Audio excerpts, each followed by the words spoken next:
board. And I want to officially welcome all of you to CyberSafe from CertNexus. We are so excited once again to have you partnering with us to bring this amazing material to your customers. Many of you have attended our biz level classes. This one is a little bit different. So our CyberSafe credential has been around, a part of our flagship product portfolio, and it is intended for end users to meet some compliance regulations and really understand the importance of being cyber secure. Some people refer to this as cyber hygiene. Some people refer to this as cyber health.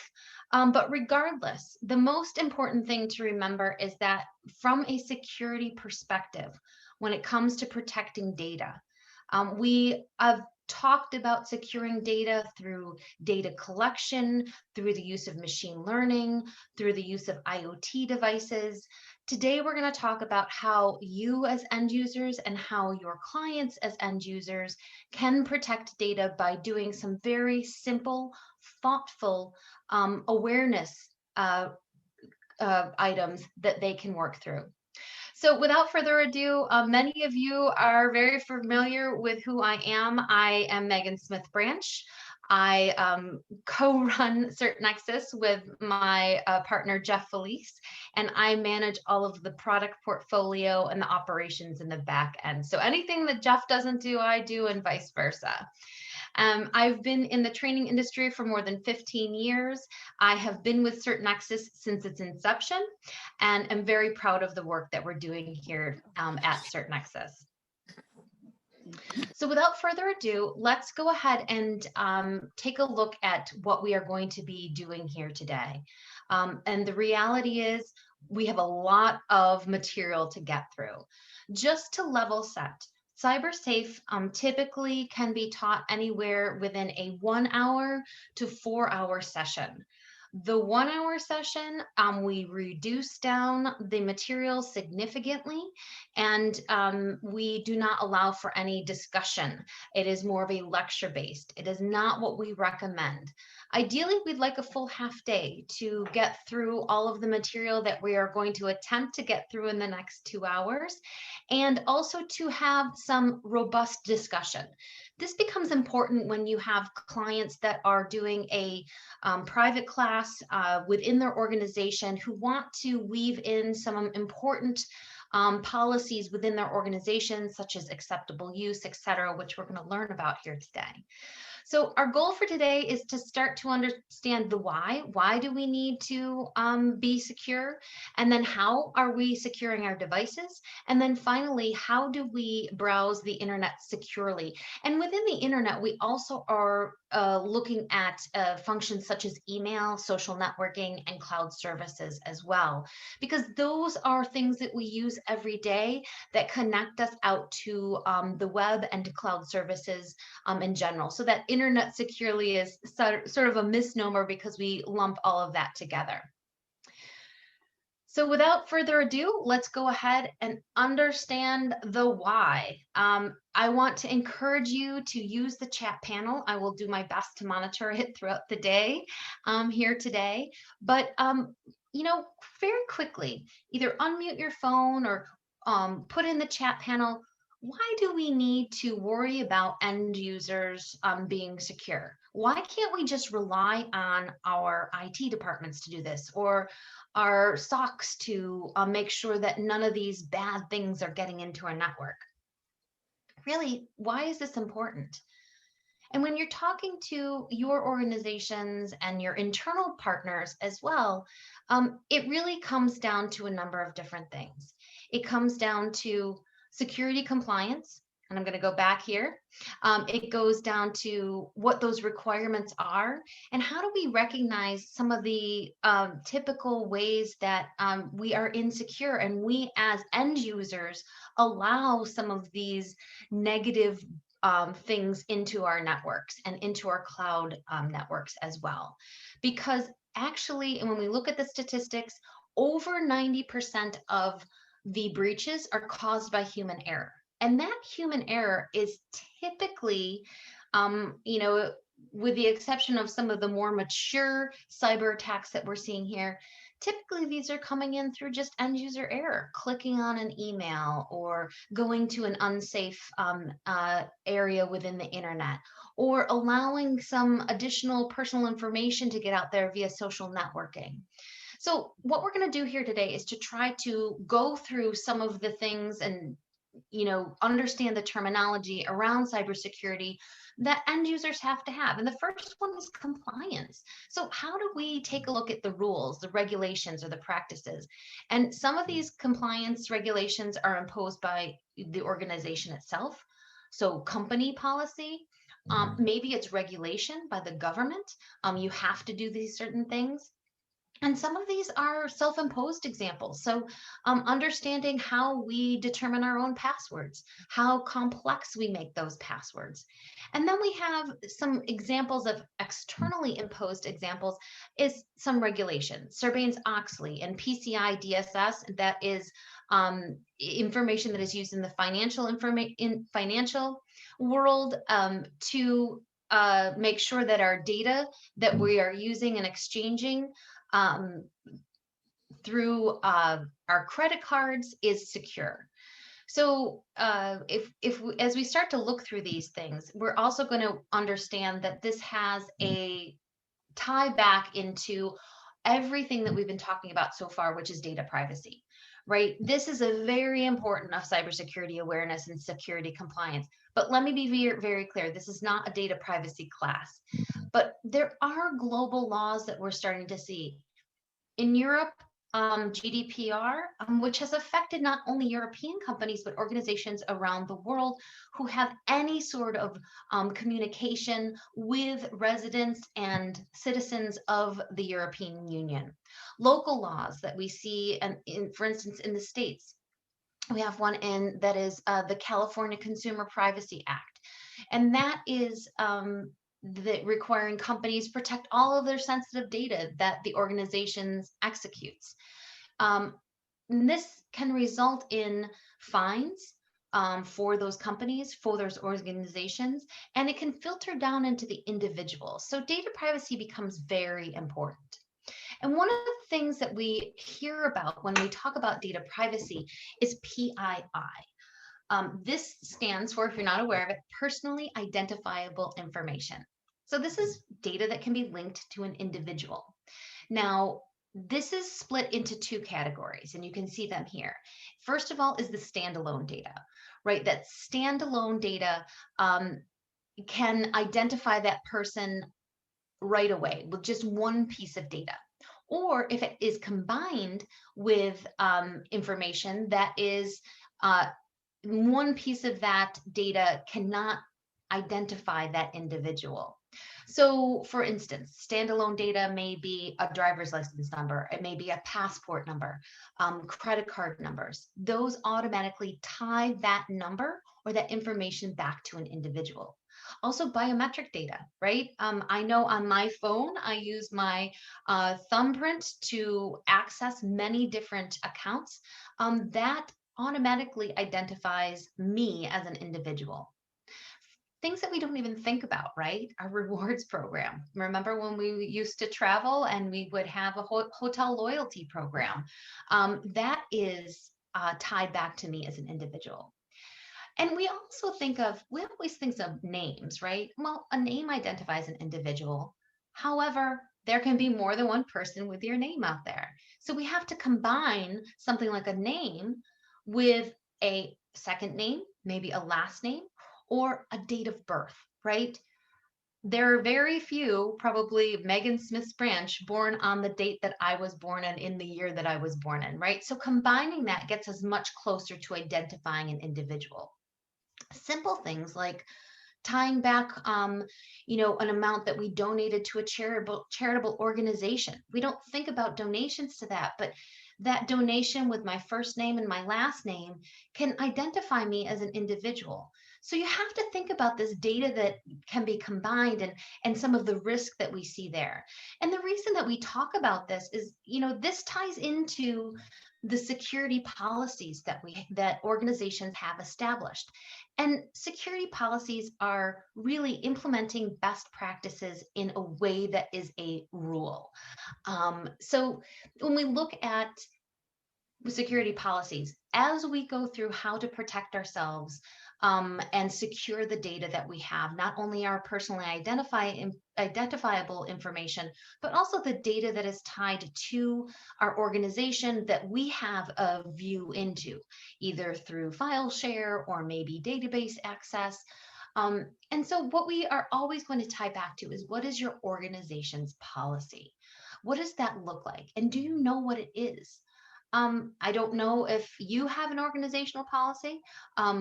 They can be a single document that maybe you signed upon your employment.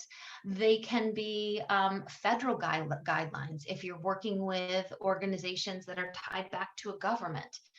Um, but the one thing that you are probably most hearing about is what's called an AUP, or an acceptable use policy.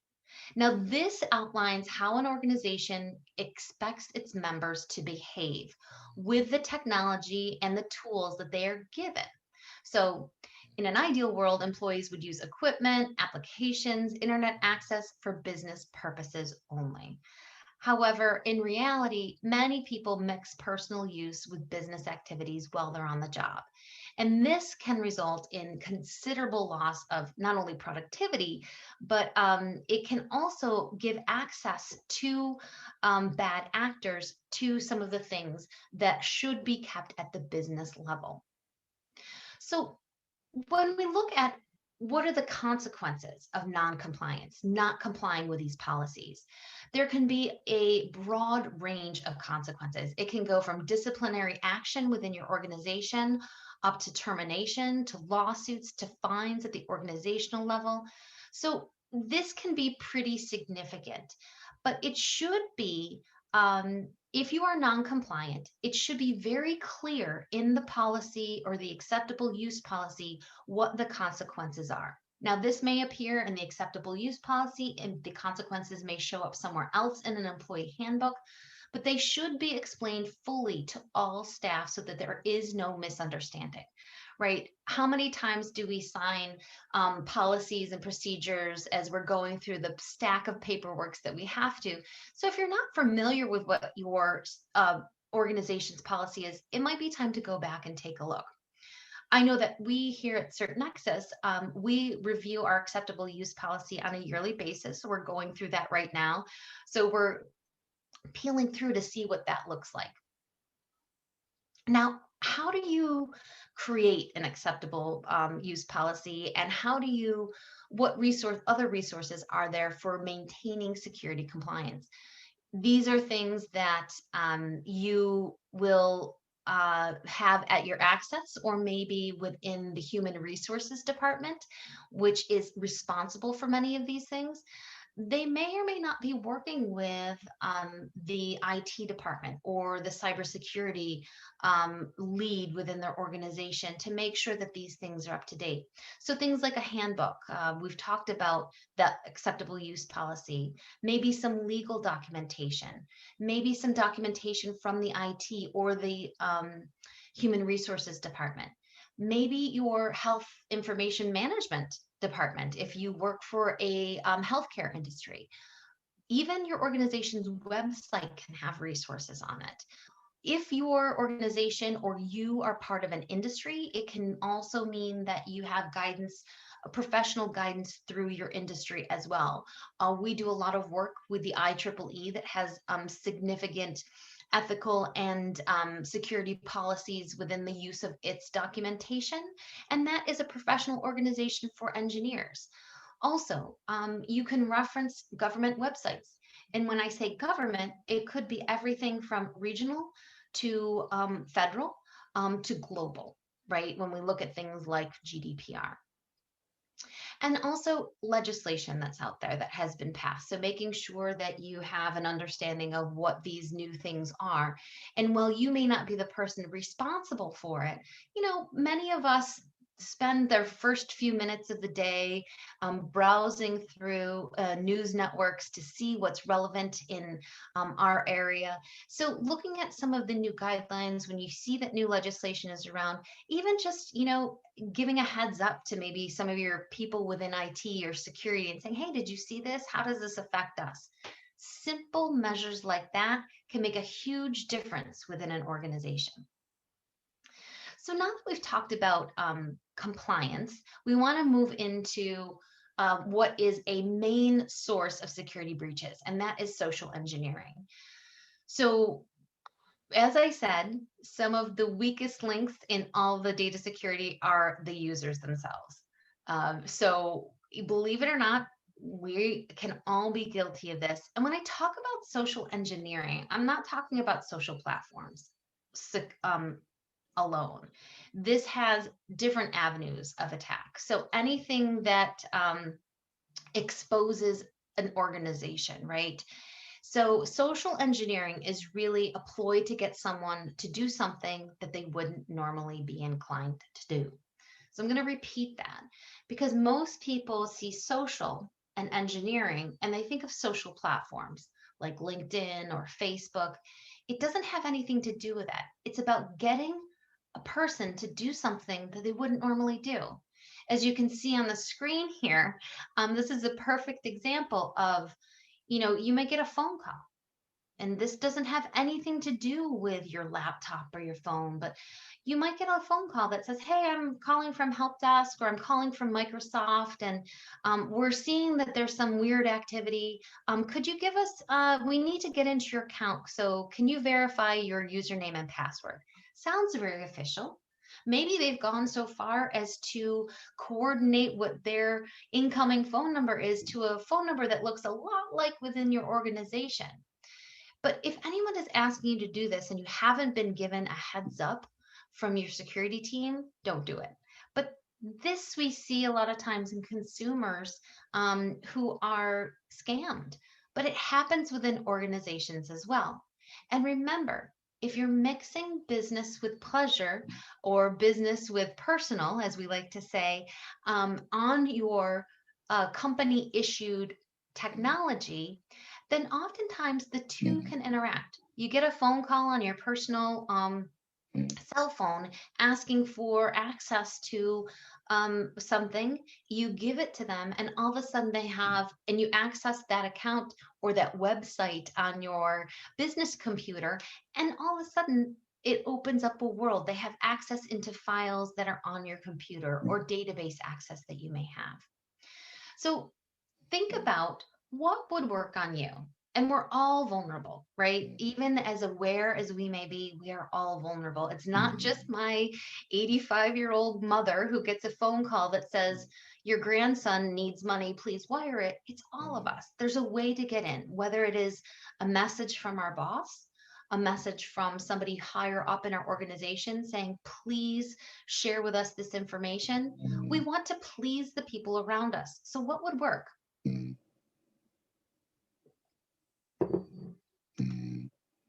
So as you think about that, this is what they're after. So what's the goal of a social engineering ploy? It is, they want data. They either want to steal it, destroy it. This can be vengeful. They may want to make some money, get some financial gain. Sometimes we're even seeing within elections around the world political gain, even reputation or recognition, or sometimes it's just revenge. That's rare, but it does happen, especially when you are part of, you tie in the political and the reputation. And that revenge, unfortunately, still is something that may be what the bad actor is after. So where does this happen, right? And how does it happen? So when we talk about attack vectors, this is the method that an attack takes. So if the attack itself is executed along a certain path, that path is the vector. So different motivations may prompt different vectors. So one might be more desirable than another. It might be email, it might be web, through the web, it may be phone call. Those are just the vectors that we're talking about. And this is what we have to defend. We think about us as individuals with just having access to what's in front of us, our phones, our laptops, as we are, uh, looking at what we see in front of us. It's more than just that, right? It is actually what it ties into.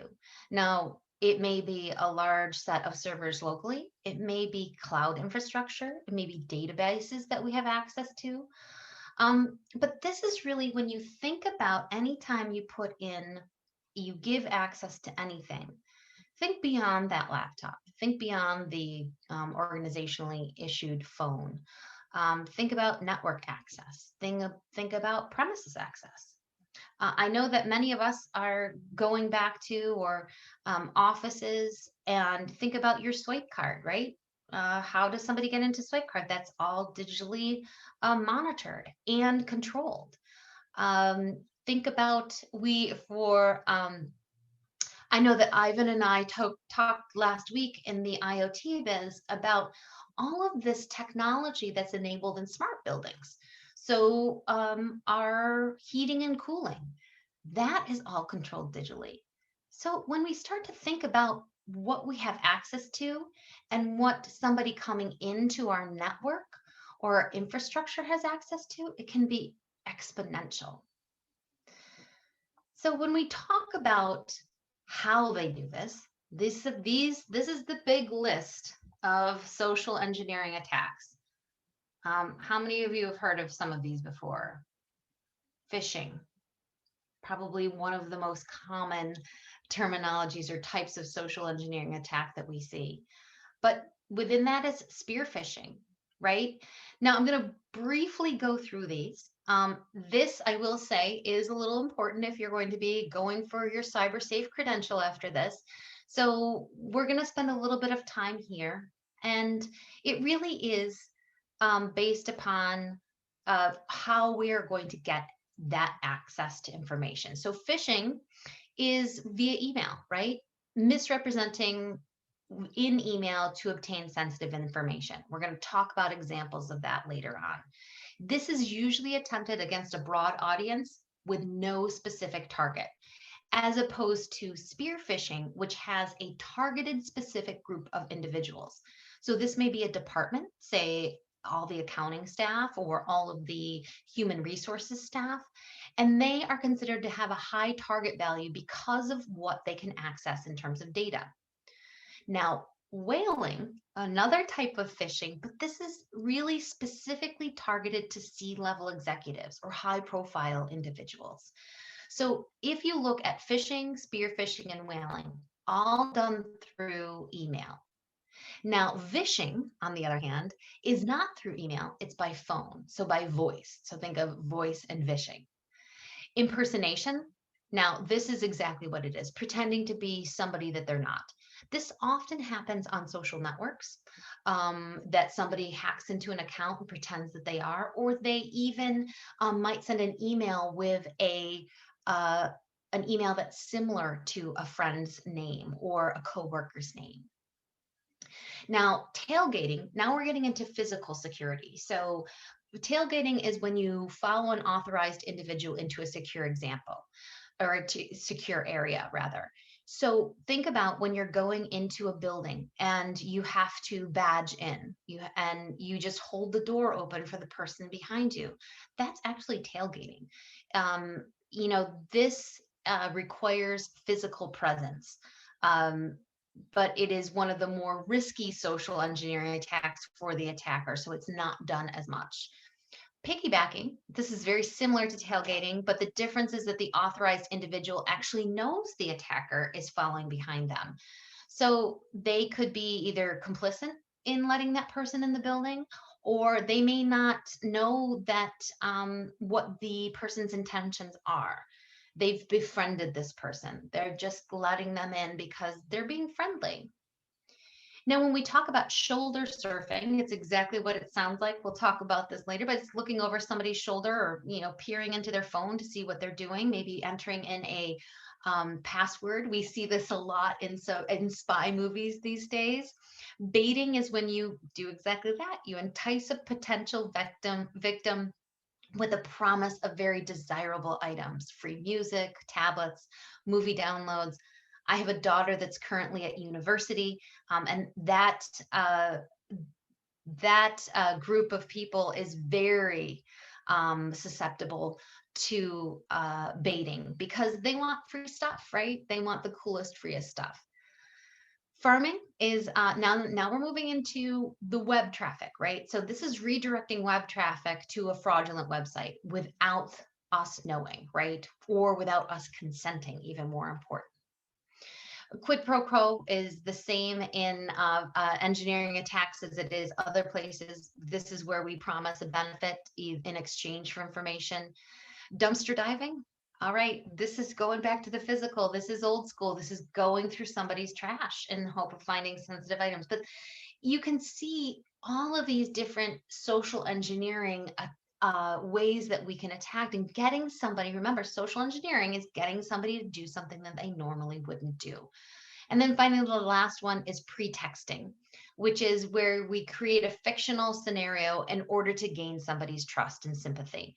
That example I gave of my 85-year-old mother taking a call because she thinks that her grandson is in trouble, that is a fictional scenario, right? And they're trying to gain their trust. And they're trying to prey on what a grandmother would do. So how do we mitigate that? How do we become aware? And every time we look at guidelines, we're going to look at, you know, we're going to look at not only general awareness, but we're going to look at how do we recognize warning signs? And then what are some policies and procedures that tie back to that? So because social engineering is really our umbrella term, general awareness is, first of all, understand what's valuable that you have access to. Are you an HR professional? Do you have access to customer data through your CRM that you use? Also, what information are you giving to others? So oftentimes we may think it's innocent. Oh, you know what? You can't get in. Let me just share my password with you. You can use my account. What are you really giving access to? And it may be innocent, but all of a sudden that data's out there, somebody else sees it, you don't know what's going on. So it becomes this, it snowballs as we use that term. And be aware of, what are you doing on social media? What can be faked on social media? The longer we're on a platform, the more information is out there, the more that somebody can actually impersonate somebody that we know. Also, understanding what your credentials access. So once you log into your laptop or you log into your VPN, what does that access you to? So just being aware. And also pirated software, this seems like, oh, are we still paying attention to this? But yes. Think about, well, I just wanted to watch that TV show that I didn't get access to. So I'm going to just go in and access it through this web service that I know can get my favorite television show or that movie that's out on the web. And all of a sudden, that pirated software contains malware that can be dangerous. And then also, just being aware that social engineers are out there. They are also known as bad actors. And also stay up to date. That daily news feed that we see, what is the latest scam? Also, it's interesting because we do this internally. A lot of times, I will get an email that's coming to me that looks suspicious. I may send it to the help desk and just saying, hey, are you aware of this? They take a look at it and realize, hey, this is a pretty popular scam these days.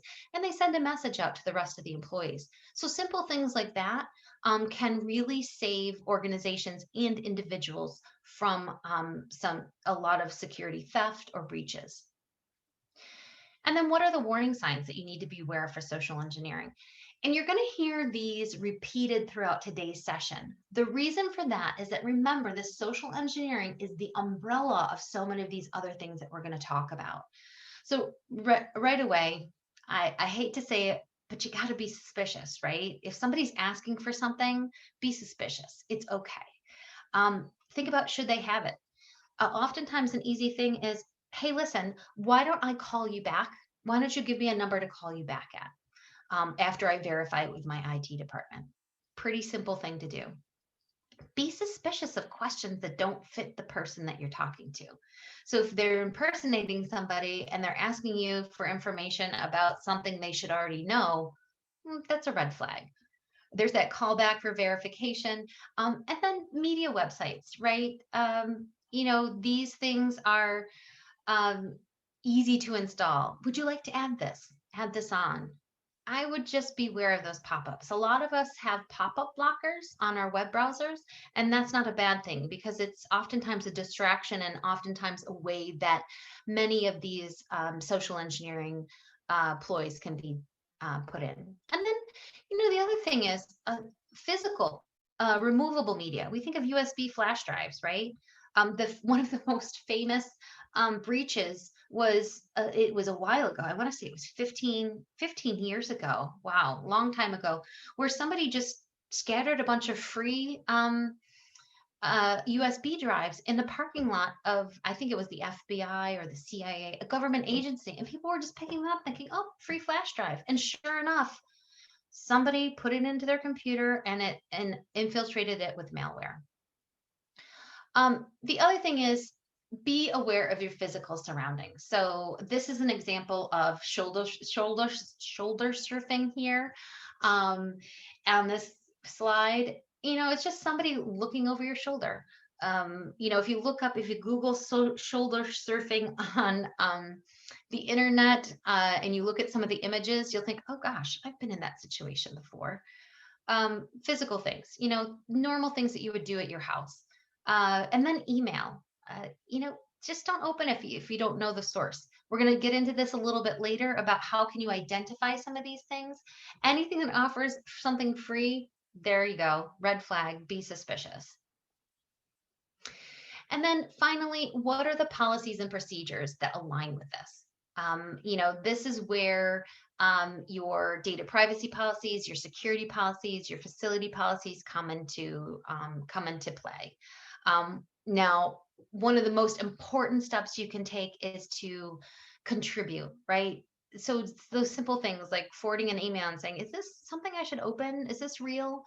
Those are the simple steps that can be taken that can protect an organization significantly. All right, so here are some reflective questions. If you want to put some answers into the chat, feel free. If you want to unmute your microphone and contribute an answer to this, but what are some worst case scenarios you could think of if something was accessed by the public? And what resources do you have to learn more about security compliance? Do you have an acceptable use policy? Have you looked at the regulations within the area that you reside? So these are some resources that you may already have available to you that can help you understand what those policies are that you need to put in place. All right, and typically this is, just to step outside here and give an indication within a CyberSafe class. This is where a lot of time is spent with discussion, especially when we're doing this face-to-face. So really understanding, list out what some of the resources that you have and some worst case scenarios so that people start to understand the consequences of their actions. All right, I'm going to stop here, see if there's any questions on that first section of identifying the need for security before we move on to securing our devices, and not just this, but other devices that we have access to.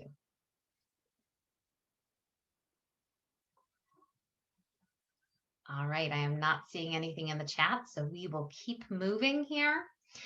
So remember, many of the things we talked about, shoulder surfing and email, we're gonna dive into a little bit deeper here. Because when we talk about securing devices, we're not only talking about the device itself. And okay, Raphael has a great question. What can you tell us about the preservation of the privacy of personal data? So, Raphael, when you maybe you want to get off of mute and clarify that a little bit. The preservation of the privacy of personal data. Do you mean how organizations preserve that, an individual's data?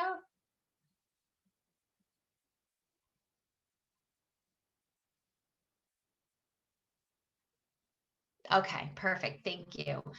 So it depends, right? So many times, when we talk later on in the class and we talk about web use, I'm going to use the example of cookies, right? Many times now we go on to websites and you will get a pop-up that says, this site uses cookies.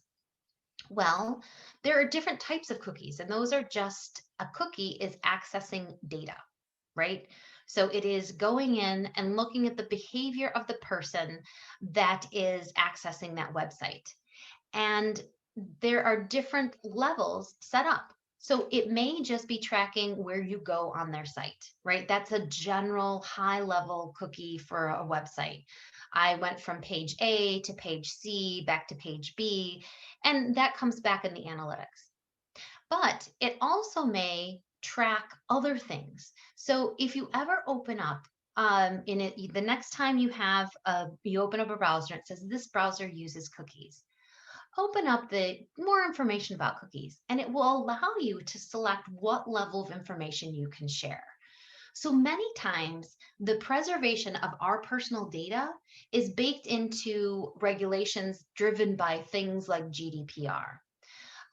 Within an organization, that preservation of personal data is often done by access privileges.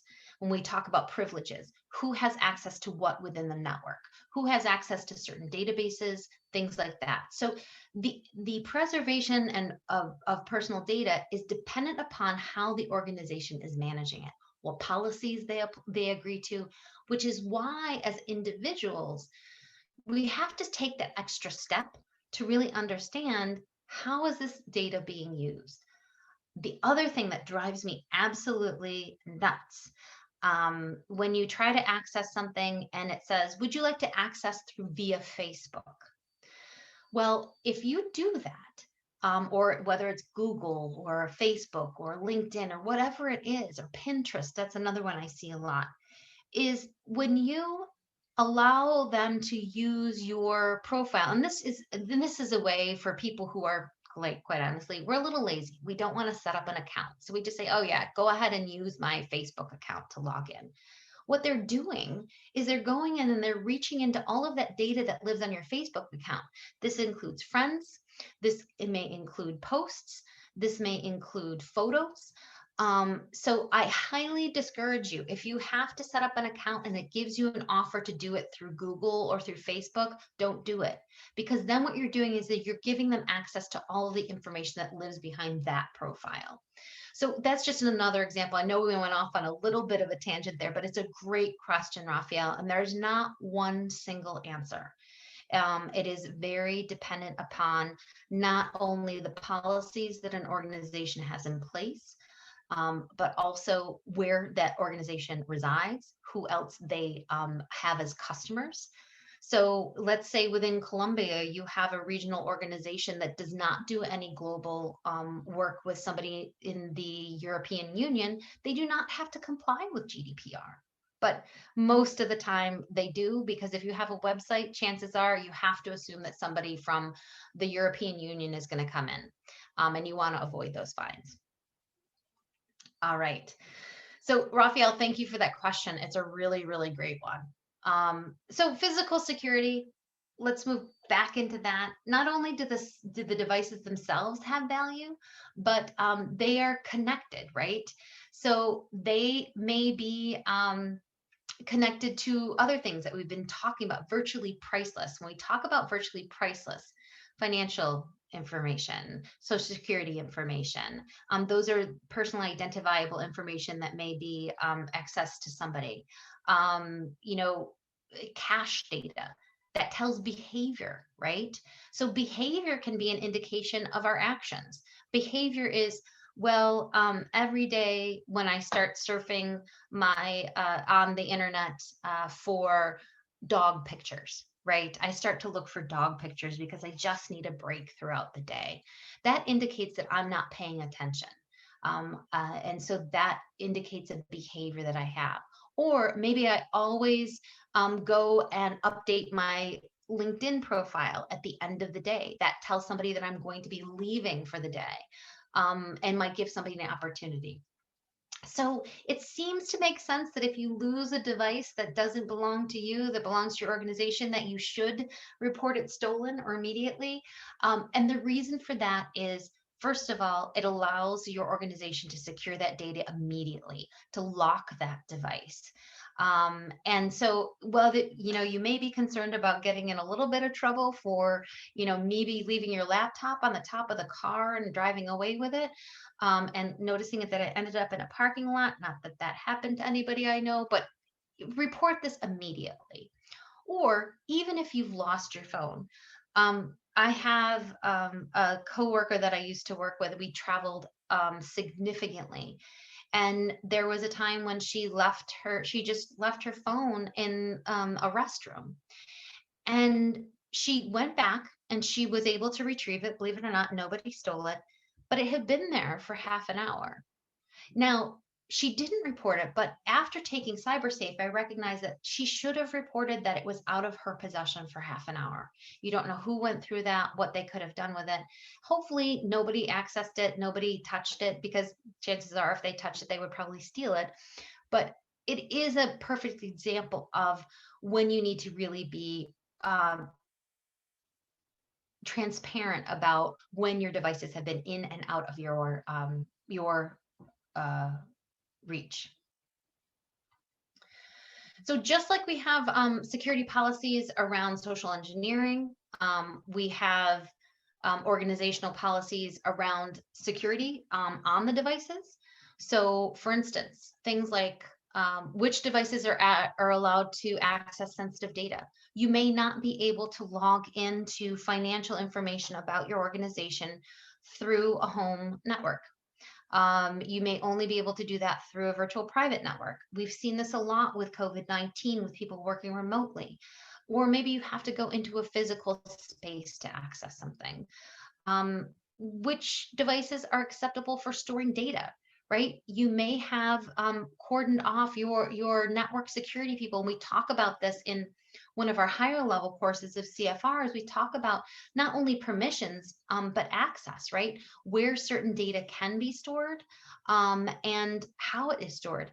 Also, how do we access external devices like USB, right? Who gets the permission to move files from externally onto a USB drive? And then how to secure a device before it's disposed of. So we may think, you know, it's interesting.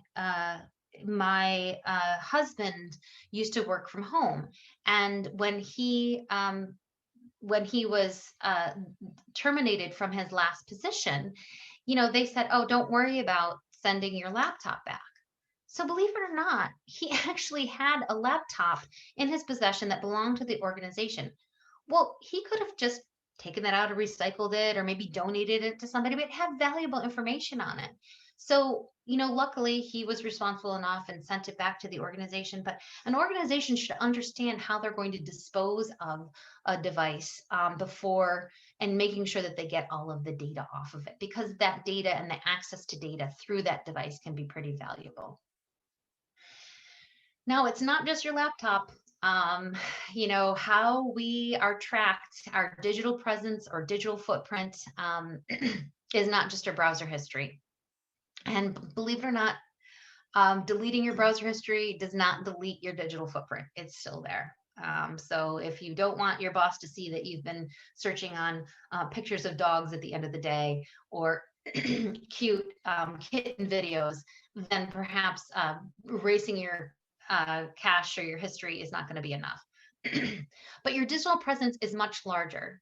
We enjoy the convenience of checking traffic using a GPS before we leave home, traffic cameras, cameras as we go in and out of buildings, you making credit card purchases. Realize that tells people where we have been. It leaves not a digital breadcrumb or a digital footprint. So just being aware of that is that it's ever increasing to not be um, a tract in this world. Which as a parent you might be happy of, because you want to know where your kids are and you can go back and look at their last transaction or whatever they have done on their phone.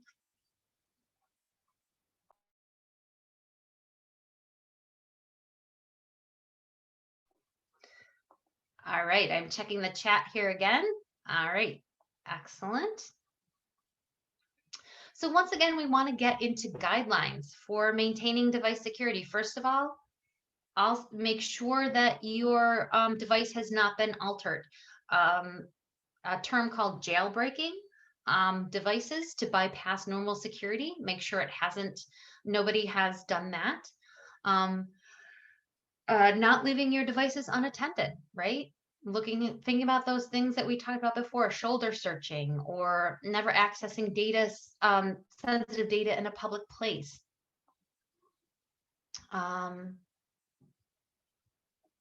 Oh, okay. So Raphael, another great question. People are migrating to Telegram and Signal.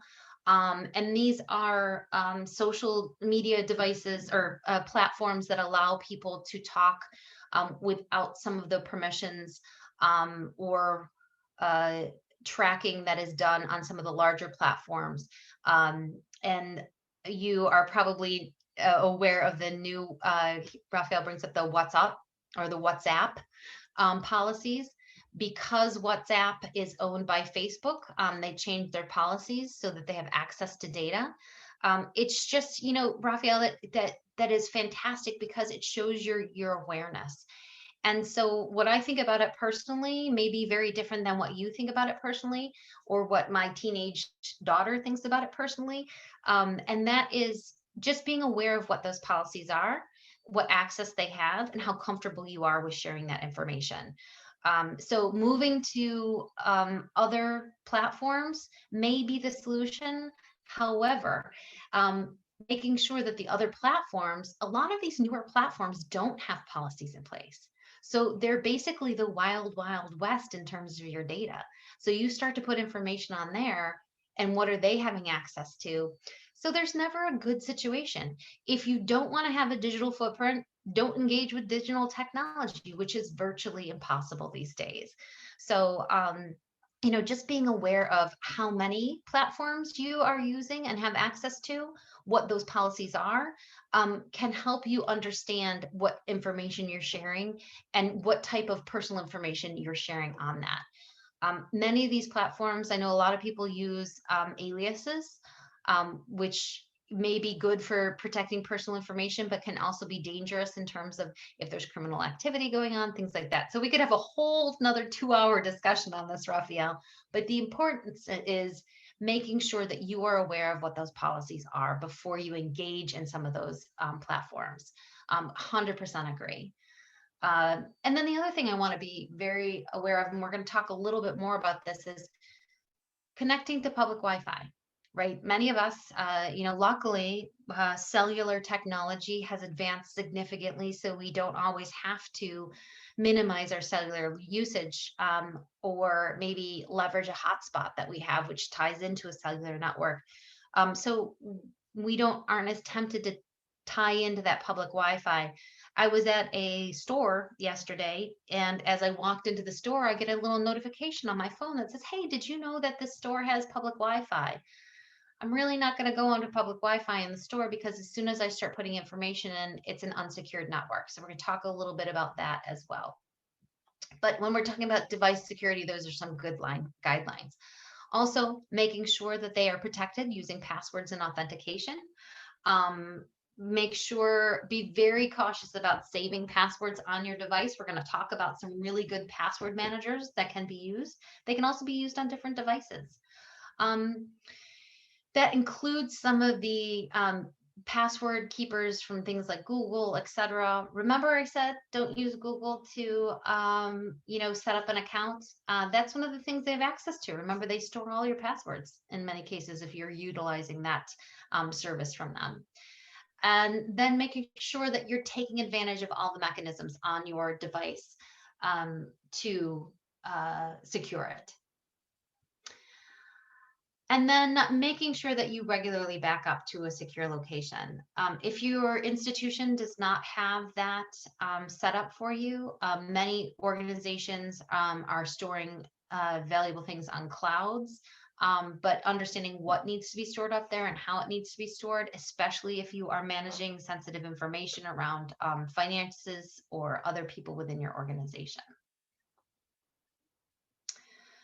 We've talked about social media on your devices. And remember, we're talking about organizational devices here. So if you were to look through my browser, I have access to our social media platforms because I manage a lot of our social media platforms. But I have access. I had to set up separate accounts to do that because I don't want them tying in and relating back and forth to my personal accounts. Understanding, once again, as Raphael brought up, what are the policies and procedures, not only for the applications, but your organizational policy about use of the applications on your devices.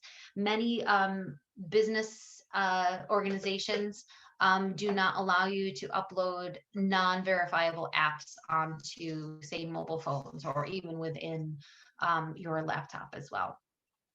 And then the other thing that I like to bring up is that we assume so many times, and we've seen this so many times, we assume that higher level executives within an organization understand all this. So their level of permissions is open.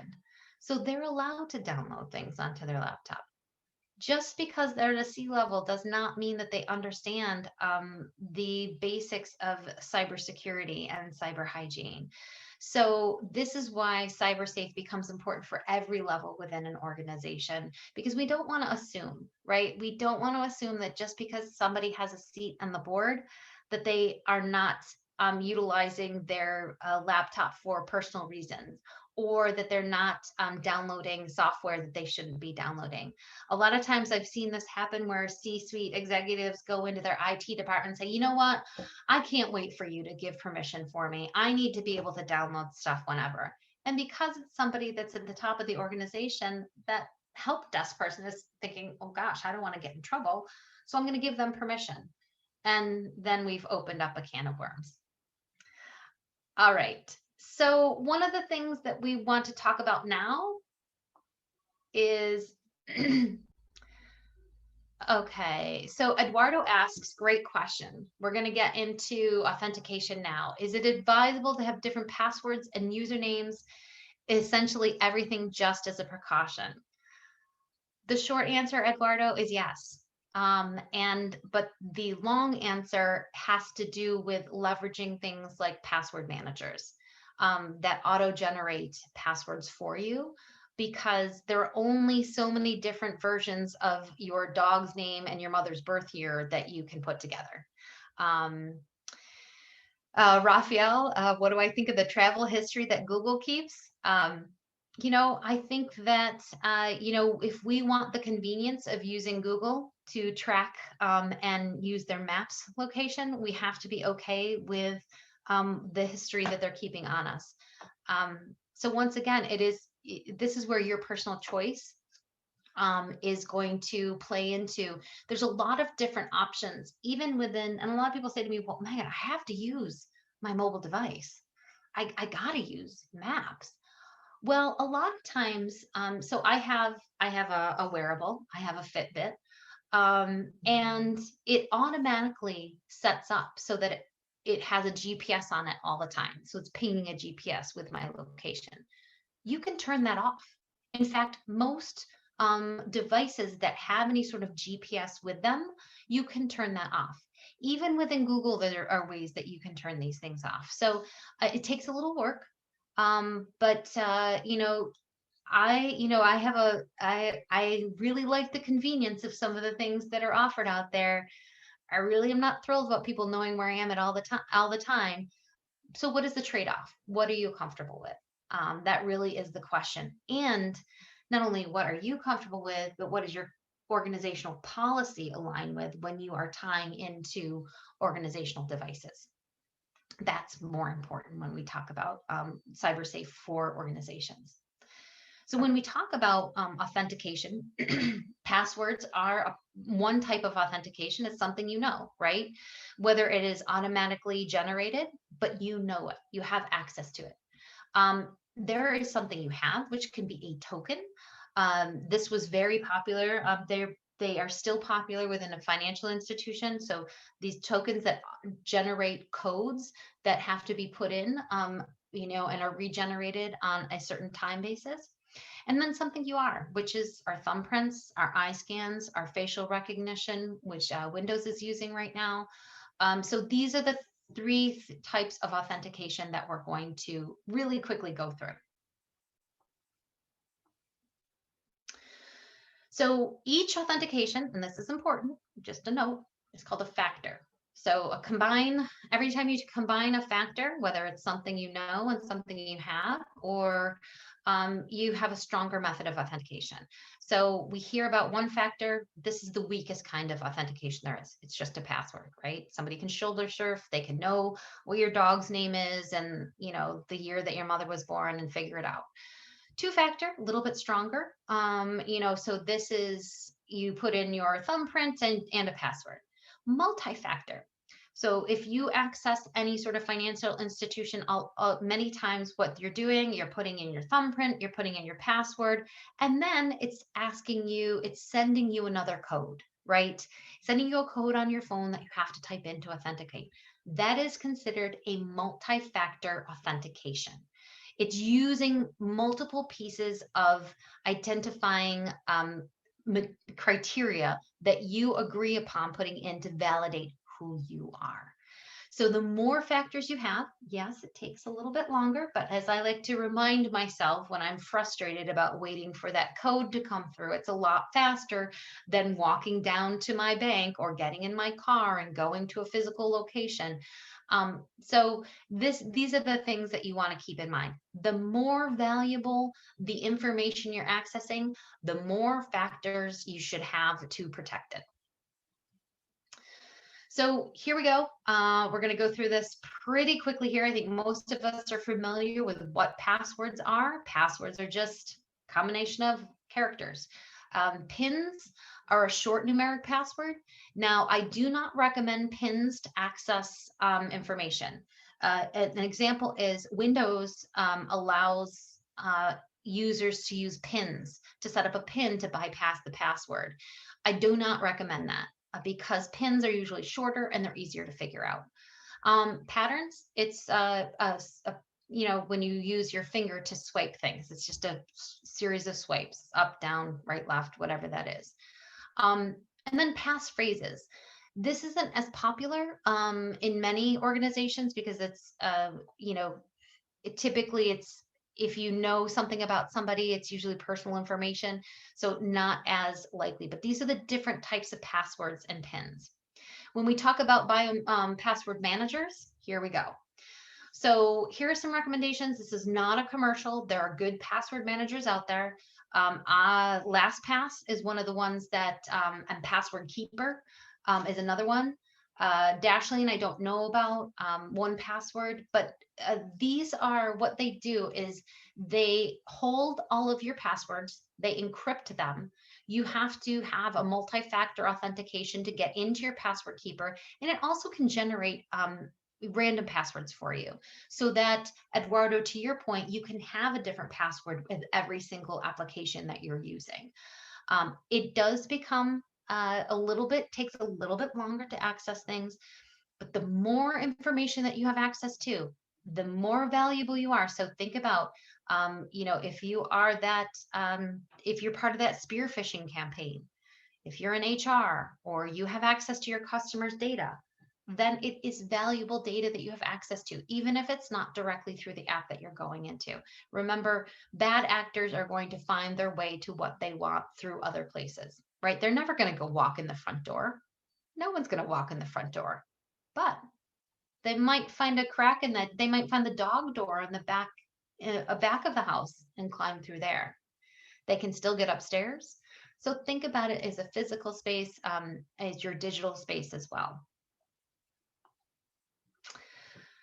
Biometrics, this is my favorite. This is probably if you're going to use a single factor authentication, biometrics is probably the best way to go. Yes, there are those movies where they cut off somebody's thumb to access it or whatever that horrible scenario is. But biometrics, if you're going to have a single point of authentication, this is probably the best way to go about it. Some of the guidelines, for authentication security, first of all, make sure everything is secure, right? They all have anything that stores data should have a password, at the very least a PIN. Make sure that that most sensitive data is really protected by multi-factor authentication. And also treat your email as your most valuable resource for a bad actor. And the reason I say that is that email is the #1 way that malware is injected into a network or that data is accessed. And then continue the awareness and continue the strength of your authentication. Remember, it is a privilege to have access to this data. It is a privilege to be using this technology. So protect it as if it is a privilege. The other thing that people ask is, well, if I'm changing my password, I hear this a lot. I have a single password that I use so that it's easy for me to get onto things, but I'm changing it, every month. It doesn't matter. Changing PINs and passwords, that is in combination with other things like using a password manager. So you do want to change them regularly. Especially for accounts that may be out there that you're not aware of anymore. And maybe, in 2012, everything had the password with a capital P, an A, SS, and 1, 2, 3, 4, right? Those accounts still exist. So making sure that if you're not using an account that you signed up for, that you're either changing it or you're getting rid of that account, that you're completely shutting it down. And by the way, those password keepers do have some tools within them to identify if you've had a breach. So they will send you a notification. The other thing is when we talk about policies and procedures, making sure that you report any sort of suspected breach as soon as possible, which is common sense, but a lot of this is common sense, so it's not rocket science. All right, when we talk about data protection, and this is what all of this has been leading up to, we're protecting data, right? So there are the different reasons why we have to protect data. 3 things: confidentiality, right? This ensures that only authorized individuals can access certain data. It ensures and requires you to follow policies and compliance guidelines, and integrity. This is in confidentiality, most people think of confidentiality. They don't think about integrity. Integrity is somebody comes in and changes the data in an unauthorized way, right? This is oftentimes the responsibility of the IT department, but even your awareness of someone can come in and change the data, which can significantly change the course of an organization. Understanding that if you have access to data, someone can come in and mess with that. And availability. How often can you access data? For instance, I may be working on a project where I need access to a set of data for a limited amount of time. We talk about this in our data science course, right? So, how long does somebody need to have access to it? How long does that data need to be around for? And where it's going to be stored and how it's going to be pulled down and destroyed from that. So, how that's when we talk about availability. So I'm going to have you read through this really quickly. Sensitive data protection. This goes back to all the things that we've been talking about so far. We're talking about locking your workstation. This is very, I noticed that as the beginning, when we started to lock down and people started to work from home, this was very interesting. I was on a panel with somebody and he had a 3-year-old at home. And he said he hadn't realized that he wasn't locking his computer like he did at work. So whenever he got up to get a cup of coffee, and what happened is this 3-year-old who was just sort of wandering around, started playing and pushing buttons on his keyboard, just sort of playing around like a 3-year-old does, and had opened up all of these web browsers. And he thought, oh, okay. So even if you're working remotely, the practice of locking your work screen is very important. Keeping non-work things around your home. I know we don't have a lot of people in our homes very often, but most of this applies to at work, but making sure that you are aware of what people have access to when you go out to lunch or when you walk away, or your teenage son has friends over and might be walking into your office to grab something, right?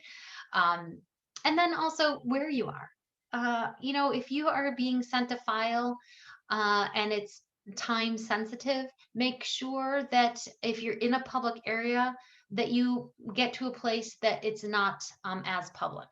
A perfect example is when, I on Sundays, I used to like to go to a local coffee house to do work. Now, working in a local coffee house, A, you want to make sure you're not connected to the Wi-Fi. B, you want to make sure, I was using a hotspot, so I had a secure access. And then I always sat in a corner with my laptop to the wall, rather than sitting out front where everybody walking into the cafe would see my laptop. I'd never worked on sensitive material when I was there, but these are just some simple practices that we need to be aware of. Okay, when we talk about availability and integrity, and we talk about confidentiality, but when we talk about data backup, so okay, you only have so much storage, maybe on your phone or whatever. Where does this data go? What is the policy in place that you have to back up your data, and make sure that it's in compliance with how your IT department wants it kept? Also, making sure that what is kept in that data backup solution is appropriate for that solution. So if you are handling sensitive information, verifying, or it's a new project that you have coming in that you have new information coming in, making sure with the IT department saying, listen, I'm working on this project, here's what this data is. Can I absolutely assure our customers that this is going to be secure? If they can't, then help work with them to find an alternative solution. Maybe it is a local storage versus a cloud storage that may need to be considered. Cloud security is a very big topic right now. Most major cloud providers do have security built in, but nothing is fail-safe. All right, I think we've hit this one, these mobile device considerations, really hard, but this multiple access, I cannot stress this enough. When you download an app, it will oftentimes say, we would like permission to access whether it's your microphone, your camera, your contacts, etc. My recommendation is limit the amount of other applications it has access to. The most dangerous ones: calendar, camera, contacts, location, microphone, body sensors, text messages, and storage. Most applications are accessing your camera, your calendar, your location. Maybe you want to use voice recognition, so you're using your microphone. Just being aware of the more apps you open it up to, the more you're opening yourself up to some sort of data breach. Once again, passwords, passwords, passwords. Be mindful. Common sense. I cannot emphasize enough common sense. Treat print and digital data with your appropriate diligence. So more sensitive information should have a higher level of understanding, less sensitive, etc. Storing data where it's supposed to be stored, reporting theft, and also continuing to follow along with the policies and procedures regarding the disposal, storage of any sensitive information. All right. So now that we have, we've really gotten into, we understand what we need to do to protect our data. We understand what we need to do to protect our devices. Why is it? Well, here is one of the things that we are protecting from: malware. Malware is a very fancy name for just bad software. It's harmful. There's thousands of different types of malware out there, viruses, specialized forms. But what it does is it corrupts the system, it leaks sensitive information. As we see with a lot of these major breaches that we're hearing about, malware can sit in a system for a very long time before it does anything. It can just be annoying, right? It can put up annoying pop-ups. It can do little things like, it's going to shut down your mail every day at 11 o'clock. If things like that, if you're starting to see annoying things happening on your devices, chances are you might have some malware. It may not be very malicious, but it could be. So let's, and a lot of the, I think many of you are probably familiar with what happened to the US government with SolarWinds. That is a perfect example of, this was not a user breach that happened because of human error, at least initially, but this software that was used to identify malware actually was the software that put the malware on there. So that is exactly what happened there. So as I said, not everything is 100% all of the time, but having preventative software installed and security software installed is very important as well to detect these types of malware. Okay, I'm going to leave this up here for you to read. Just a note, if you're going to go for your CyberSafe credential, you might want to pay attention to this. Different types of malware. A virus is just malicious code, right? A worm is a standalone virus. A keylogger, this is capturing what you're typing, right? Ransomware, it's asking for money. Adware, this is that annoyance thing, as well as it's putting up annoying pop-ups that look like ads. Spyware, it's gathering information. A lot of the heavy-duty breaches we're seeing now have spyware as part of it. A browser hijacker. This can redirect your browser to unwanted websites, no matter where you click. You'll notice this right away, but a lot of times that indicates something else. And then a Trojan horse. So this is, if you're not familiar with mythology, this is exactly where we're seeing some of these larger breaches take place. This is where a virus or malware is hidden inside a legitimate application or file. That is what SolarWinds was a Trojan horse. It was a legitimate file. It was a legitimate update, and there was malware in it. So just be aware of this. Everything that we've talked about preventing, that's where this malware lives. That's where it originates from. Everything from software piggybacking to social media to auto-run files. We haven't talked about that, but auto-run files, that's another thing, those little windows that pop up. Email attachments. This is where we see it from a user end the most. So what happens when you have malware come in? So oftentimes it's the worst thing is data corruption or destruction, blackmail. these are some of the results of malware. This is an example of what you see here on the screen. Your files have been encrypted, and this is an example of ransomware because it is saying down here, send $600 worth of Bitcoin to this address. That is ransomware right there. So how do you mitigate malware? All of the things that we've talked about so far are still in place, believe it or not, if you're already practicing those things. So realizing, just being aware, that awareness. What's going on with your computer? Why are things shutting down at 11:30 every day? Why is my web browser acting funny? Making sure you're reading things before you install or you auto run. Nothing's free. Remember when your mother would tell you there's nothing free in this world? Pay attention to that. There is nothing free. So be wary of if something is free. Many times when we are offering free things, you're asking to collect data in exchange for them. What does that data identify? And making sure that you're following policies and procedures as well. Always working with your IT department, even people within your organization that may be cyber mentors. A lot of organizations have what they set up as cyber mentors, and they are direct lines to IT. They may have a little bit more familiarity with what's going on, etc. If you have to install software on your computer, make sure that you're checking that it's okay to install first.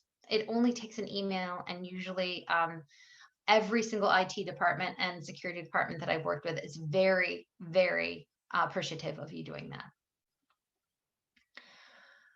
All right.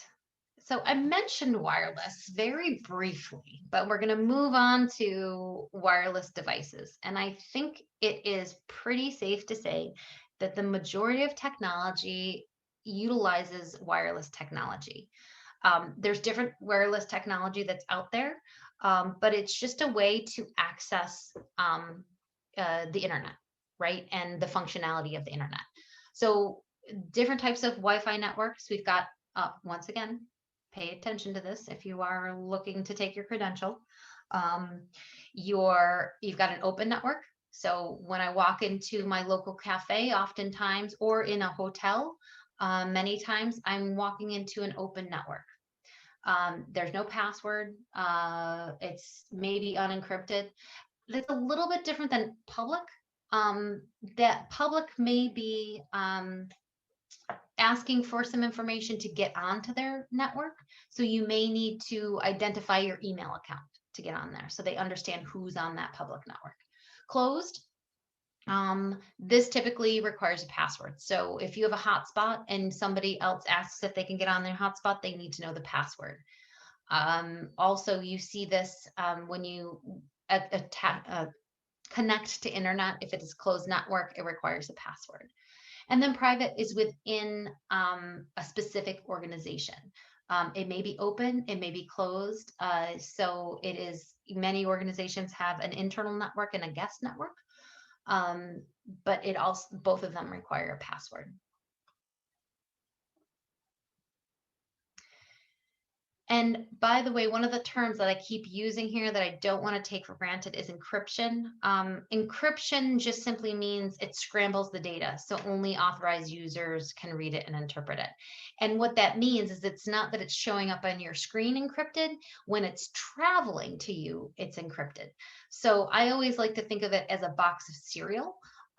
And so when the box of cereal comes to me, all of the cereal pieces are in a certain order.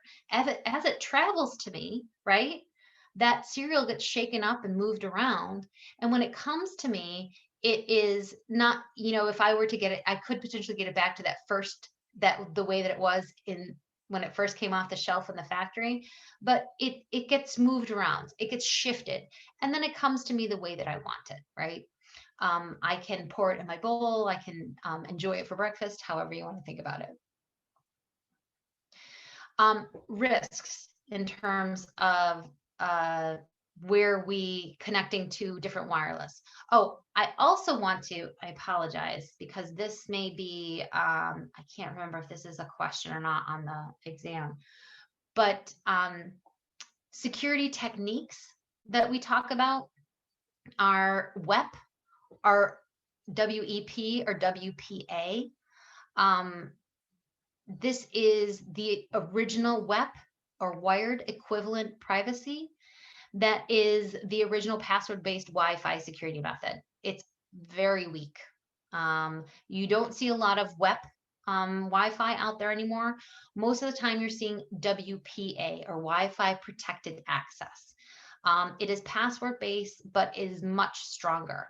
And then there are later versions of that. So WPA2, which is an improvement over that. So WPA is much more common now, a little bit stronger when we talk about wireless access. So just wanted to throw that in there.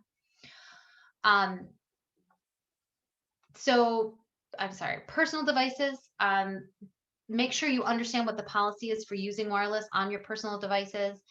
This has changed significantly because of COVID in terms of how do you access, people got home, they were told to work from home, and all of a sudden their phones didn't work on wireless and they could only, and they're running through their cell plan. So that changed. A lot of VPNs, or virtual private networks, were set up on phones for people working from home. So making sure that you are using your organization's policy when it comes to it. Usually it's built into the device, but never assume that. One of the wireless technologies that we don't think about very often is Bluetooth. Bluetooth technology, we engage with everything. Maybe you have some AirPods or some wireless earphones. Maybe your headset is wireless. Maybe you have I have a wireless keyboard. That uses Bluetooth technology in many cases to connect to the device that it is. It's a shorter space. So for instance, if I leave my phone inside, I'm listening to music, my Bluetooth enabled headset may not pick it up when I get to the end of my driveway or walk out my door. But it is very vulnerable. It's not as secure. It is vulnerable to eavesdropping and data theft. One of the more popular things we see within retail shopping, although we may not be going out to stores, is there is a lot of consumer rewards program that wants you to scan something when you're in a store, and you win points and you might get money back. But it's using Bluetooth technology, and it opens you up to a lot of vulnerabilities. All right, here we're going. Here's the WPA2 that we're talking about for using wireless. That is the type of encryption. It is the more advanced type of encryption. Once again, passwords, we want to make sure that when you're going in and connecting, make sure you're disconnecting to wireless networks that you're not using anymore. And if you're not using Bluetooth, there's no reason to have it on. Many times we walk around with our phones, especially if it's a company phone. You don't need to have your Bluetooth on when you're driving around necessarily. Believe it or not, if you're driving around and you want your Bluetooth to hook up with your car stereo system, there's a thing called a USB cord. It actually works. And you can use that by bypassing Bluetooth as well. Just some fun tips that I like to share. Make sure that you are aware of, what wireless communication you're using. And then there's something called, I love this, we haven't talked about this, do not be misled to connect to an official sounding rogue access point or evil twin. My favorite example of an evil twin is when you would walk into a hotel and you get your access code to connect to the hotel, the secure hotel wireless, right? But there are 3 different options on your wireless connection that look almost the same. So let's say it's a Hilton. I've got Hilton HG, Hilton.P, Hilton Guest. Well, make sure you're connecting to the right Hilton, because 2 out of the 3 of those are what we call evil twins. So they're rerouting you to different places. Now, many times within hotels, they have multiple wireless networks that do have names like that, but sometimes there is an evil twin that is making sure that it is asking you to connect to them. So here's another point for discussion as we wrap up this securing devices section. Thinking about this, what is the intent behind a virus? Why would somebody do this? And we talked about this. It could be revenge. It could be monetary. And this is where we get into a little bit more discussion. Um, and we've talked a lot about that convenience versus security. How do you make a decision on that matter? A lot of decisions like this have had to be made when we became a remote workforce. We needed work to continue. We maybe bypassed a little bit of security so that work could continue. But these are the trade-offs that organizations need to be made, and the organization level needs to make it, not the individual level. So there was a little pause there when we were trying to get everybody set up from home, but it was well worthwhile to make sure that we were able to enable as much security as we possibly could. All right, I'm going to stop here, take a look at chat, see what sort of Raphael, which social network would you definitely not recommend? I do not want to get caught into personal preferences as we're here, Raphael. I think any social network that is not that you do not have control over how your data is being used in a way that you feel comfortable is a bad social network for you. So I think that understanding not only how your data is being used, but also being aware when those policies change. Raphael, you brought up the change in policy for WhatsApp. I do have to give them credit. They did advertise that their policies were changing a minimum of 30 days prior to those policies changing, so people could make those decisions. But staying informed and understanding what you're comfortable with. If you're not comfortable with your data being shared, I would not engage in social networks. But some of us are required to do it. I love LinkedIn. I hope all of you connect with me on LinkedIn, and that is one of my favorite social networks. But I also understand the trade-offs in using that. And there are a lot of questions out there, and there's a lot of new social media platforms that are popping up. But as I said, I'd be wary of those too, because they do not have policies in place.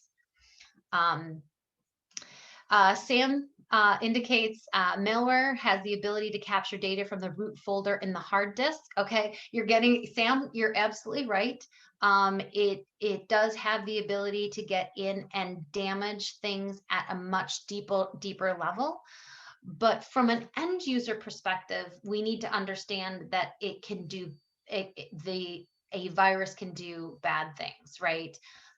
It can damaging the root folder in the hard disk is an example of destroying things. So excellent example. Thank you for yes. And Raphael, you're listing some of the social networks that are most popular and where you do have to make sure that you're understanding how your data is being used and how it's being shared as well. So I'm going to leave that up to you as to what you are comfortable with, and staying informed and understanding what those are, and also understanding that you do have some control as an end user over how that data is shared by setting up restrictions, going into those policies, and establishing how your data is used. Okay, we have a half an hour left, and we are going to get into our last section of CyberSafe, which is around using the internet securely. And remember, I said that using the internet securely is not just about web browsing, although we are going to talk about web safety. We're going to dive back into email, and this is sort of the part of the course today where we're going to get into the nitty-gritty of this is what you should be doing. We're going to talk a little bit about social networking, Raphael, so feel free to jump in on that. And then we're also going to talk about using cloud services securely, because that is how much of our data is stored these days. So safe web browsing. Let's talk about this because it is a hot topic, right? We love the internet. The internet is how we work, and we are on it all day, every day. Us being able to present virtually We are using the web to do this. But browsers, okay, we each have our favorite browser. Um, it may be Google, it may be Edge, it may be Firefox, it may be Safari. Um, and I'm going to look at the chat here. Yes, yes. All right. So that's what this course is all about. You definitely have to, it's about becoming aware. And as you start to dive into things, don't become obsessive, just become aware. That's what I like to say. Um, but when we talk about web browsing, when you look at a web page, what actually happens in computer processing terms is that all of the content on that web page is first downloaded to your computer. It's then interpreted by the browser and presented to you as a web page using languages like HTML. But most browsers have security features that are enabled by default by the browser company to help minimize security risks. So these are some of the well-known professional browsers that have security built into them. Not all browsers are going to stop all attacks, but there are ways to use web browsers that will prevent you from clicking on things that may seem harmless but are malicious. Okay, what I'm going to give you bonus points here. So, really quick question. What do you see that is not good? Pretty obvious, right? Yes. You may have your browser already indicates that it's not secure. It will stop you from going to a website that is not set up securely. So good browsers will allow you to do that. These are just some examples of some browsers that do in fact have that ability within it.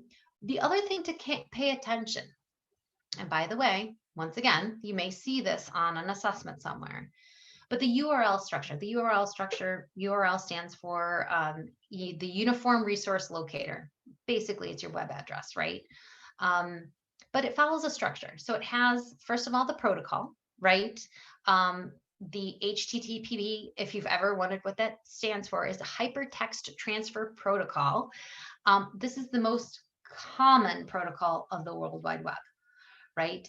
And then we have the server, right, which is the World Wide Web in this case. And then we have the registered name, which is,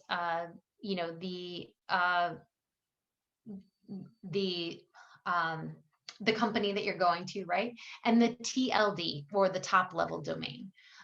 So this can indicate the type of organization. It might be .com, .net, .gov, .org, where the domain is registered.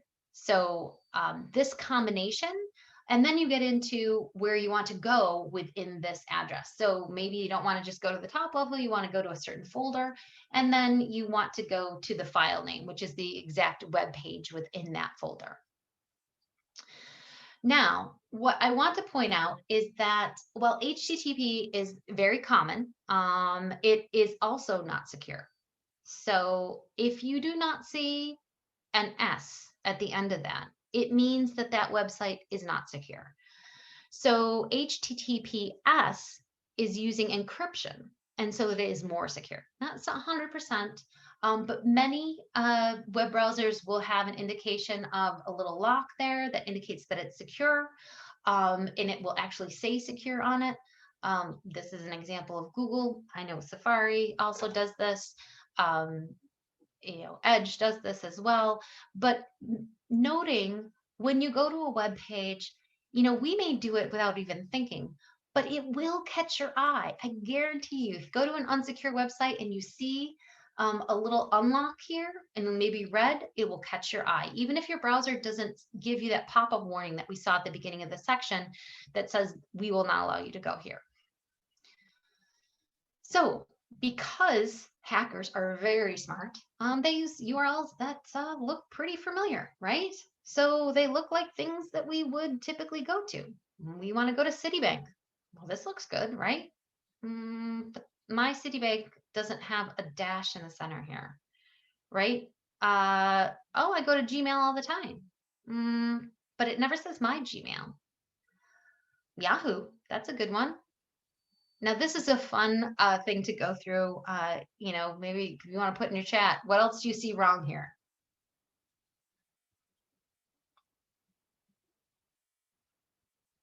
Come on, Raphael, Eduardo, I know you can see, or Sam, you can see this. I know, Sam, you see this.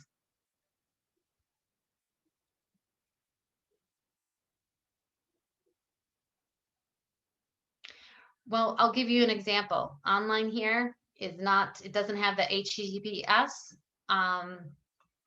and maybe Wells Fargo is not typically a net. Maybe it should be com.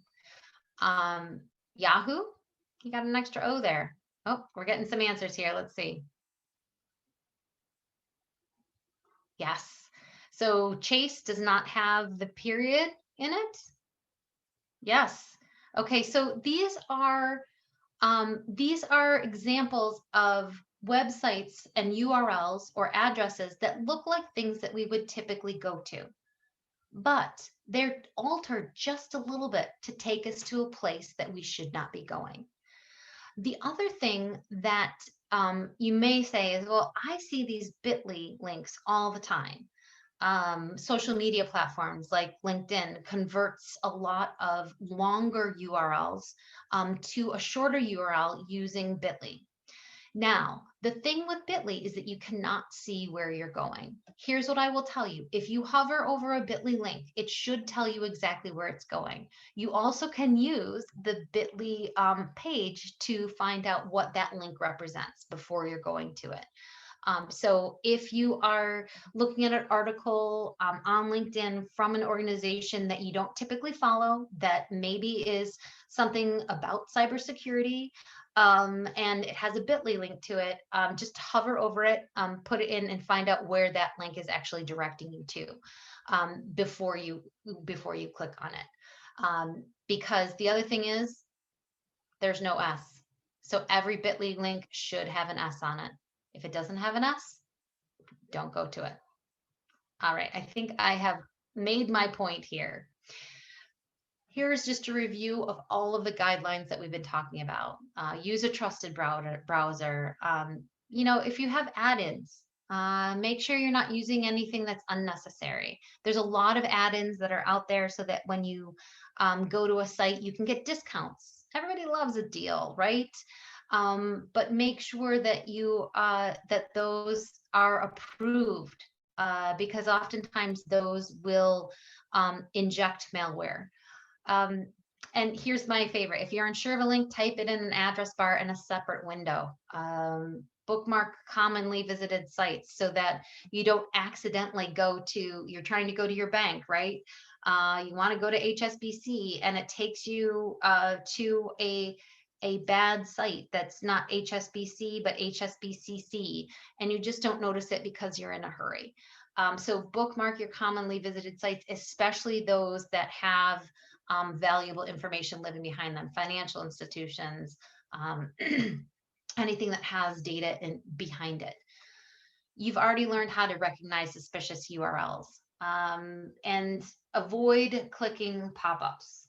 I have a pop-up blocker as one of my installed, plugins.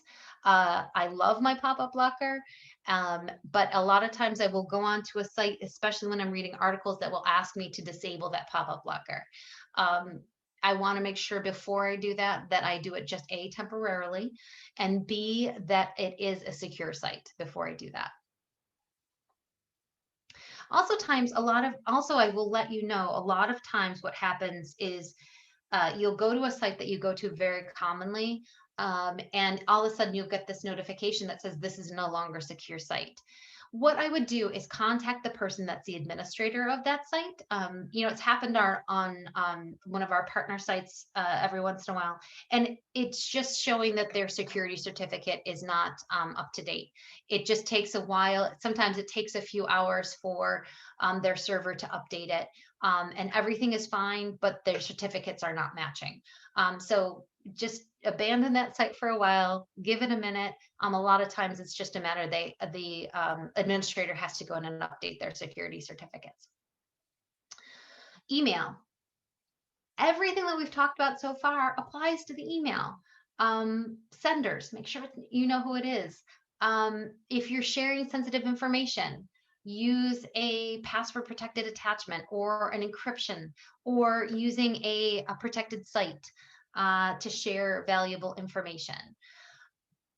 Now, when we look at common email risks, and I hate to say it, but we've probably all fallen to this. Fake security alerts. This is the number one, believe it or not. Hackers prey on our biggest fears. So, what's our biggest fear? Is being hacked, right? So, maybe it is your bank has had a breach. They send you a message that says you need to change your password, but it asks for your current password. Not so bueno. Raphael, do I consider the desktop mail application safer than the web application? Yes, I do. And that is, so Raphael's asking if you have, so for a lot of times, Office 365 is the perfect example, right? So Office 365 allows you to access all of those applications via the web, but it's constantly active, right? It is secure, but remember, you're living on a web browser, so it's live versus the desktop application that has timed updates, right? And your desktop application also sometimes is monitored through other security applications that your IT department may install. So I'm not saying don't use the web application because they inherently are fairly secure. But if we're going to compare apples to oranges, I would go with the desktop application over the web application. Sometimes it's not available. And the other thing is that oftentimes when people are using web applications, it's because they are away from their typical device. So if you are, say you're on holiday and you get a text from your boss that says, I need you to look at this, but you didn't bring your work laptop. Well, so you use Aunt Vera's laptop and you log into your web application. It's just, remember, you're using her device. That device is open for, it has open for risks.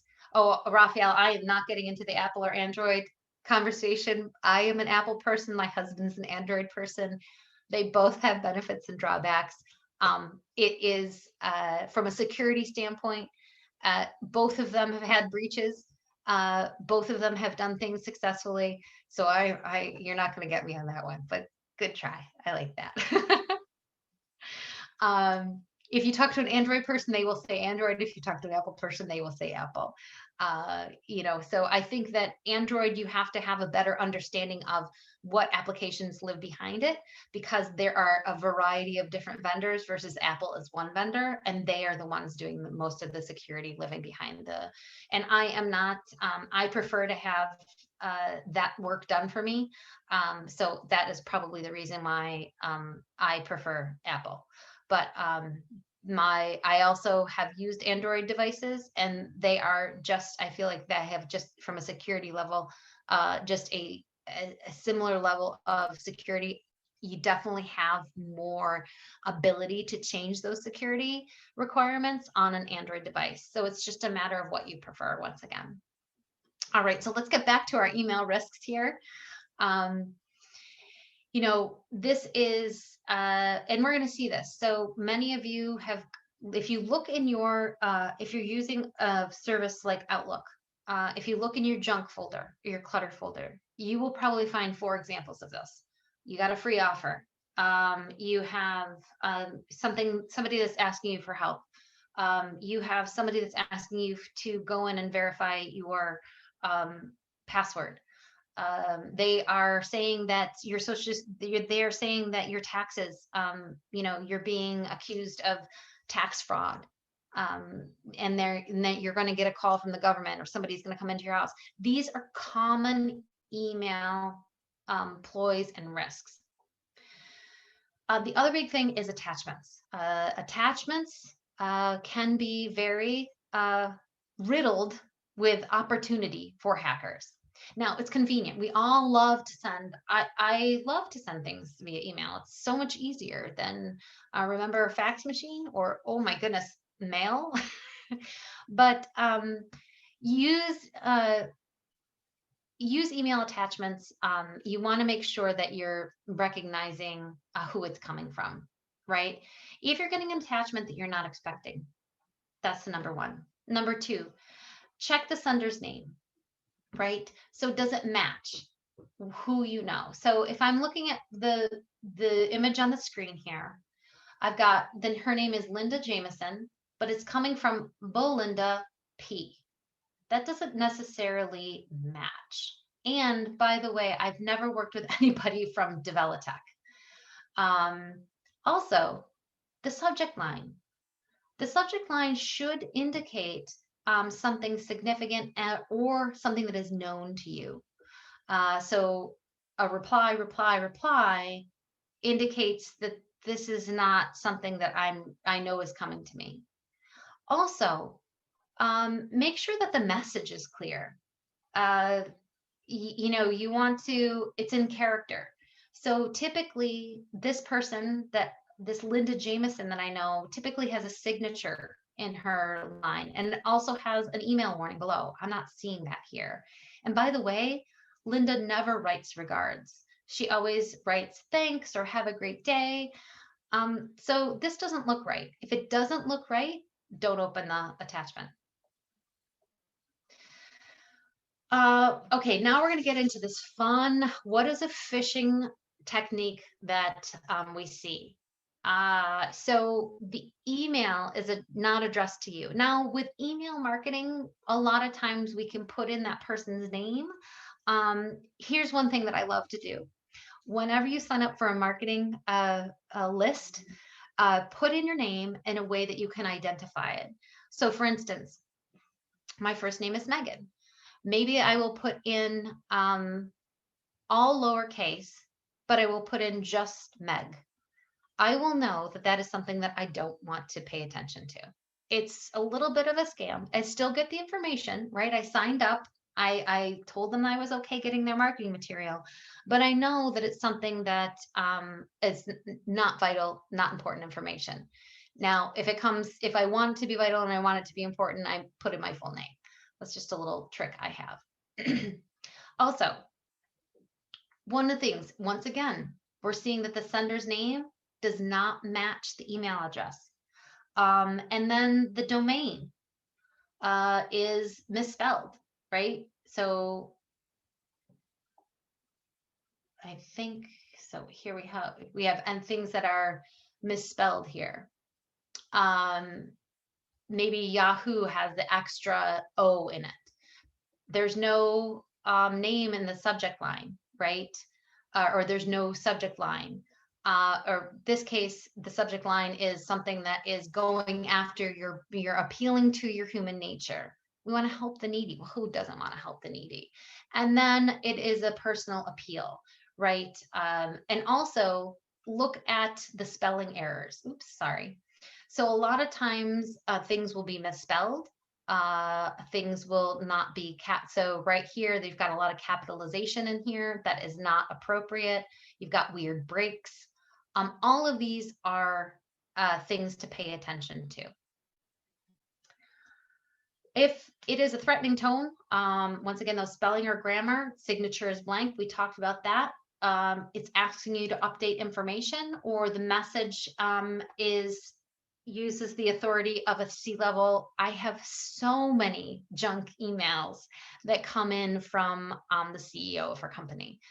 His name is spelled wrong. His address is wrong. You know, he refers to himself in a different way. Maybe his name is Robert and it's signed Bob. Never refers to himself as Bob. Or a friend wants you to check something out. Hey, check this out. Yeah, especially if it's a friend that never uses that email address or a work email address. So here's some guidelines. Make sure you verify any links that are in it. You can usually hover over it to see what it looks like. A lot of email services already filter these unsolicited emails and attachments. But occasionally things go through. And be very, very cautious with your email password. This should be distinctly different than passwords for other applications, just like Eduardo pointed out. You make sure you want to, don't feel pressured into things. Do not feel pressured into breaching protocol. Oh, please, you absolutely have to download this application because it is essential. Our CEO thinks it's the best thing in the world. So don't get pressured by that. Taking a little bit of time to be wary, look for those spelling mistakes, follow your procedures and policies, as we've said before. And, now when we look at things like social networking, we can start to apply all of the good practices that we have learned so far. And we don't spend a lot of time in social networking. We're getting towards the end of our time. So I do want to be aware of our time and what we cover here. But many of us are engaging in social networking as part of our work life. Many of us are on LinkedIn. We are networking about our organizations. The thing that I would say is trying to keep things work and personal as much as you possibly can. We also want to always help out people that we have connections with personally on our social networks. So you want to continue to do that. But remember, once you post it, you can't guarantee any confidentiality. So as with everything else, and if you have teenage children that post on social media, these words have probably come out of your mouth. Everything you post lives forever. You can't retrieve it. You can't pull it down. I remember when I was a kid, I'm probably aging myself, my mother always said, don't write down anything you don't want somebody to see. Well, don't write down anything you don't want somebody to see 20 years from now. This is a conversation, what you're having. Also, when you're accepting friend requests, make sure you know that person or have had engagement with that person. Whether it's you've been on a webinar together, you understand the organization that they're from. Because listen, social engineers are really always looking out for the newest victim. So assume that you're going to share forever, protect those authentication credentials for social media platforms, just like you do everybody else if you have to use them, and just be aware of, how everything is shared and how it's reflected upon you and the organization. You probably have within your acceptable use policy how you should be using social media platforms. If you don't, I highly recommend that you do. And also following policies and procedures for that as well. And recheck those security settings. As Raphael has pointed out, social media platforms change their security settings all the time. So please be aware. Luckily, most of the valid social platforms do have to make you aware that their policies are being updated. So that is one benefit to using one of the more well-known and more regulated platforms. All right, we are in our final topic, which is cloud services. We hear about cloud, right? We know what these things are, but these are services that are provided online. Many of them we can intentionally access. Sometimes we don't intentionally access them because of the way that our storage is set up through our organization. Excuse me. But they allow you to take responsibility, and they're convenient, right? So we use them individually, we use them for organizations.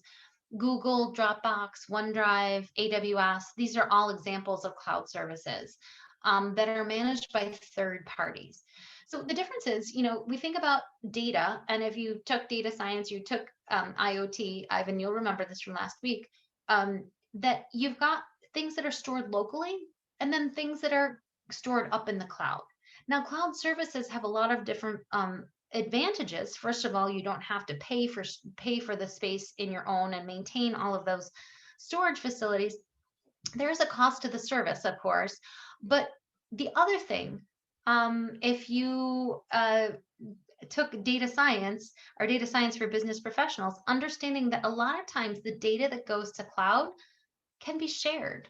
So understanding what the security policies are and having somebody within your organization manage those security policies. We're not asking you as the end user to do that, but if, once again, the best thing you can do from a cloud storage standpoint is, if you are responsible for things that are highly valuable pieces of data, then make sure that how you're utilizing things like AWS and Dropbox, how you're exchanging that data is secure.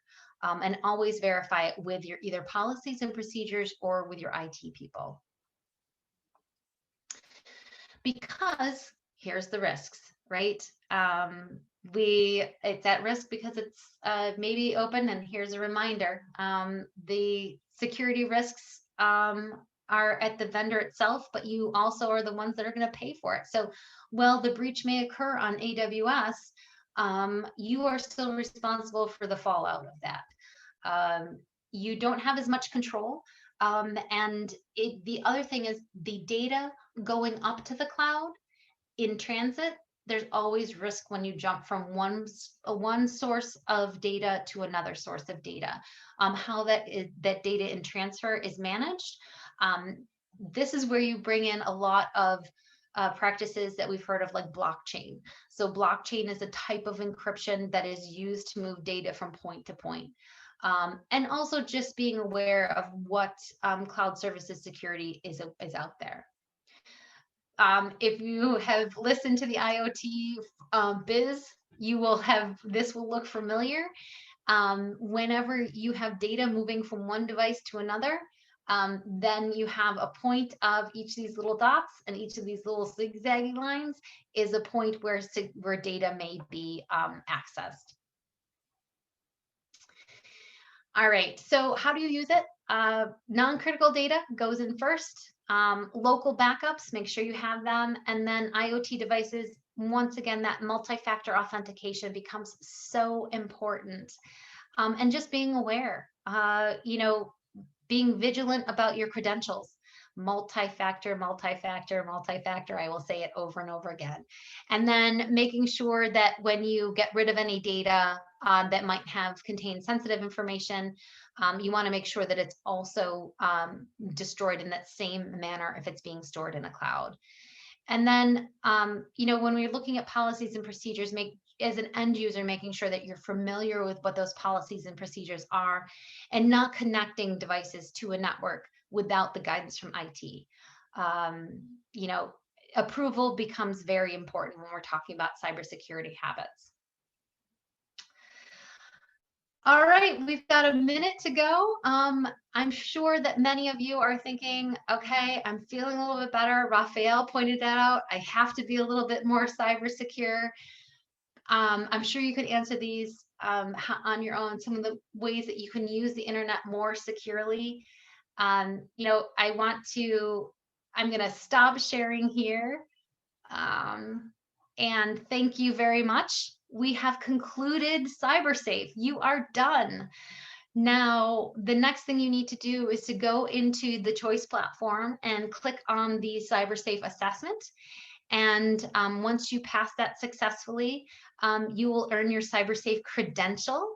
If you do that before Wednesday, you will get it on Wednesday. So we're on the same time zone. So if you go in and attempt your credential exam and you get 80% on it before Wednesday at noon, you should get your credential from a credible, by Wednesday afternoon. If you have any questions, feel free to get in touch with me. You can get in touch with me at certifications@certnexus.com or at mbranch@certnexus.com. But Eduardo, I think this is my last interaction with your team for our classes. So I just want to thank you again for this opportunity. It's been absolutely wonderful working with all of you.